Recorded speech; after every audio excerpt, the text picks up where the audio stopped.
Hello and greetings, everyone. It is GleeCon, streaming into your ears, piped into your eardrums, and I'm back with you again with another episode of Lore of Warcraft. Thank you so much for joining in. I appreciate you. So on our last episode, we just ran around. It's kind of funny. We almost did nothing, and we spent like an hour and a half plus just running around. We went down Stone Talon. We crossed the Barrens. We went to the Ratchet area. We just turned in a couple like breadcrumbs. We got a guy to give us a few potions, and then we played with like enchantment and tailoring. Kind of a weird episode, and then I just abruptly cut it off. So next time we'll kind of pop back around. We'll go back over to Ironforge. We'll learn some of her priest moves, maybe pick up some priest quests, and just kind of putter around because I'm not going to make the journey back over to Stone Talon until after she's done Deadmines.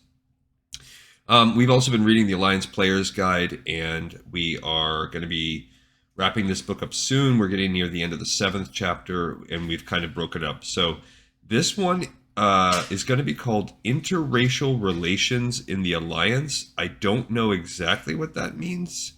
I think it just means like how do like humans deal with dwarves and dwarves deal with night elves and so on and so forth. Although I probably will not title this episode Interracial Relations because I don't want to get like flagged or like clickbait the wrong audience here. So stay a while and listen as we jump into this one. Here we go. It's worth discussing how each race works together with the others, or doesn't in some cases. Most of us have learned to play nice by now, but that's not universally the case. Okay, so how do humans and dwarves interrelate? Humans are trusted throughout the Alliance. Their strongest relationships are with Ironforged dwarves who co-inhabit many of their cities. That being said, things aren't perfect in any relationship, and this is no exception. The human nations are beginning to feel that Ironforge has been withdrawing too much of its support without explanation. The dwarves consider this hypocritical and cite Stormwind as a major example. Most of these squabbles are among politicians. On the battlefields, human and dwarves work as closely together as ever, if not more so. Captain Belinda Stonehearth, for example, commands a massive human unit reinforcing the Stormpike clan in the valleys of the Alterac Mountains. These minor disputes are to be expected, but as more human nobles blame King Magni for holding back his troops, possible problems could arise. Yeah, and it seems like, some of the machinations of Onyxia are behind that as well.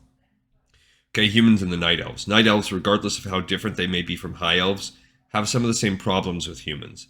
All these races are known for individuals with superiority complexes, Fandral Staghelm, and the Night Elves haven't had as long to get used to working with other races. Now, the Third War wasn't long ago, and a lot of them remember how many of Jaina's brave soldiers fought by their sides and realized they may well have lost the mountain without human help. Unfortunately, the humans in the Eastern Kingdoms proved to be an entirely different beast, and one that the Night Elves don't appreciate as much. True, Jaina Proudmoore was an Archmage, and the Night Elves have held a grudge against arcane magic users for centuries, but Jaina never gave them any reason to pause and think about it.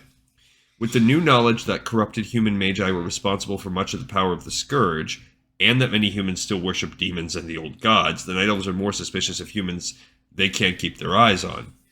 It's safe to say that most Night Elves would rally to Faramore's defense and give their lives to save it from Onyxia, for example, but I suspect not nearly as many would answer the call if Nefarian came knocking on the doors of Stormwind. That's something to think about. Yeah, I guess because Jaina is the Kalimdor branch, whereas they could give, really, and if just like I was just talking about on the last episode, the Night Elves characters, you're just so separated from everything. I think at this point in the Warcraft universe, they kind of could give two craps for the rest of the Alliance. All right, what about Night Elves and Dwarves? The Night Elves remember the dwarf race from their most ancient days, back before we were called dwarves, I believe, and yeah, because they were earthen in the ancient War of the Ancients, and know that although our two races never had much contact, we fought against the demons in both the War of the Ancients and the Third War, and generally haven't caused any trouble ourselves. In essence, the Night Elves were neutral about dwarves in the past, and that disposition has improved to be slightly friendly over the last few years with greater involvement between the races. Oddly enough, this makes it one of the best relationships in the Alliance, simply because neither race has caused the other trouble.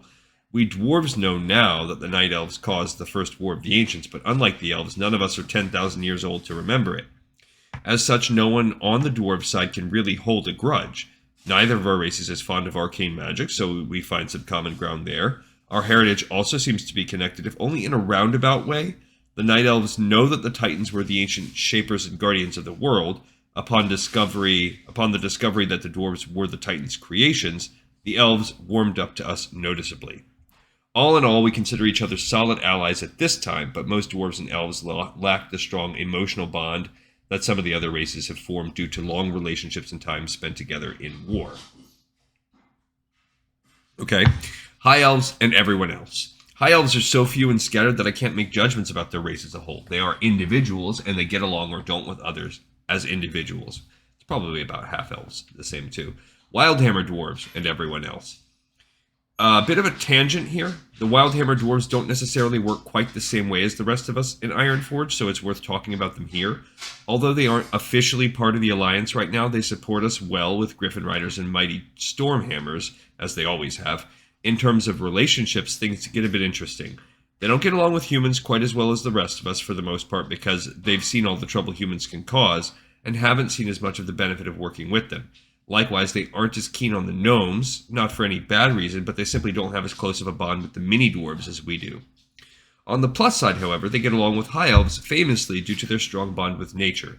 That makes them candidates for even better friends with the night elves, since the only thing the Wildhammers don't really like about the high elves was arcane magic. I'd imagine that the night elves and Wildhammers have a similar philosophy on life in general, and if they worked together, they probably would get along famously. Gnomes and everyone else. Back to gnomes for a moment, since I brought them up when talking about the Wildhammers. The only real relationship of note between the gnomes and any other race is how well they work with dwarves. In fact, their move into Ironforge may mark one of the first times in history where two races share the same capital. Trolls and orcs. A lot has already been said on this subject, so I won't dwell on it long. It's just important to know that if a split ever occurred in the Alliance for some reason, the dwarves and gnomes would move as a group, period. No one was happy with the gnomes a few years back. During the Third War, they were pretty much completely absent since the Trogs were invading Gnomergon unbeknownst to the rest of us. While most have forgiven and forgotten at this point, some humans still point fingers at the gnomes for their lack of communication. The general feeling among these people is that if the gnomes had explained their plight, we would have swept in and saved Gnomergon, then had the support of the gnomes for the Third War, possibly preventing some of the worst losses. That's a great theory. Here's what really happened. The gnomes were fighting for their lives, and corrupt humans and elves, if the rumors are true, were sowing the seeds for the scourge to sweep across Lordaeron. Now, who has a reason to point fingers at the gnomes for their problems? I thought so. That all being said, the point remains that even in Ironforge, we didn't hear enough to realize the gnomes needed help. This will need to change in the future, but hell, they live right next to us now. How could such a catastrophe happen again anyway? Hard to miss an army of trogs on the other side of town. That's true. A parting note on race relations. So how does this all affect the Alliance in the long run? Well, here's something to consider. How many races would put their all into defending Ironforge? Almost all of them, I'll wager. The humans would arrive by tram, the Wildhammers by griffin, and the elves would probably find their way to us by magic. We've already got the gnomes, bless their little hearts, so what am I saying here? Well, I am bragging, but that isn't the half of it, laddies and lassies. Think about how many would rally to the support of Darnassus or Stormwind for a second, and you'll get an idea of what I'm aiming at. While the relationships between most of the races aren't bad, they aren't that great either. And there's something inherently wrong with the fact that those racial groups are able to give or withdraw support at will as well. That isn't how an alliance works, or at least not a solid one.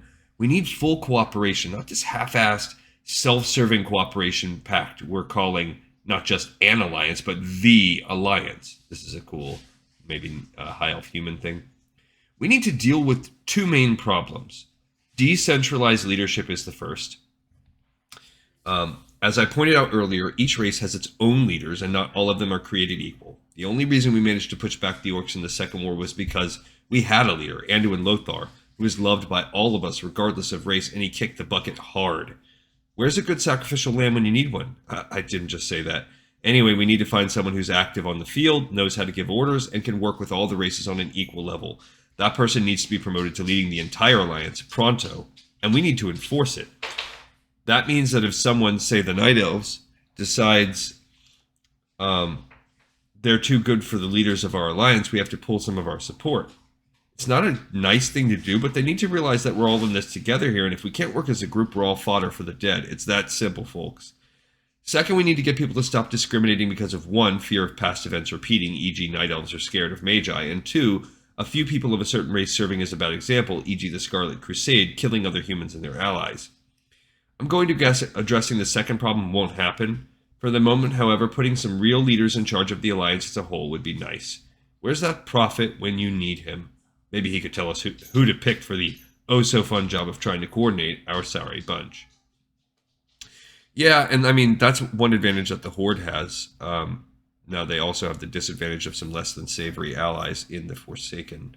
But cool. All right, we got another episode in the pipe, 5x5, and we will continue this jaunt with Alliance territory, as you can see, on the next episode of Lore of Warcraft. Thank you guys so much for watching and listening. See ya!